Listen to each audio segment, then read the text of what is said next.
এই জায়গাটা বেচে ফেলামু। খুব দামি জায়গা, গুরুত্বপূর্ণ যেমন, ব্যবসায়ীও তেমন। বুঝলেন ব্যাপারটা? ওই জমির দিকে যে হাত বাড়াবে তার শরীরে হাত বলে কিছুই থাকবে না।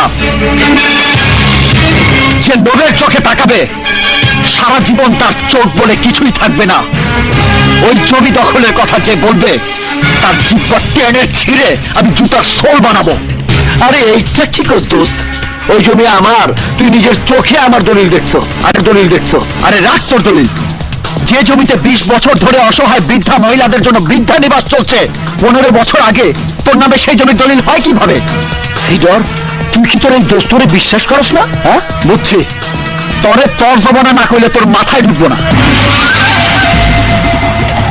15 বছর আগে তুই কই আসিলি? আরে 14 বছর আগে কিশোর সংশোধনী কেন্দ্রে তোর সাথে আমার দেখা হয়েছে, তোর মুখেই শুনছি।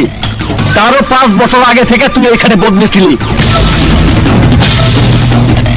তাহলে 15 বছর আগে তোর নামে দলিল হইল কিভাবে? ওই মেয়ারা দেখো, নইলে সিডরের তাণ্ডব দেখাই দেব।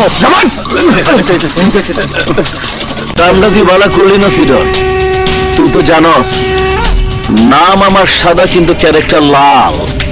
তুই যখন দোস্তের মানই রাখলি না, দোস্তের মান দোস্তের জায়গায় ঠিকই থাকবো।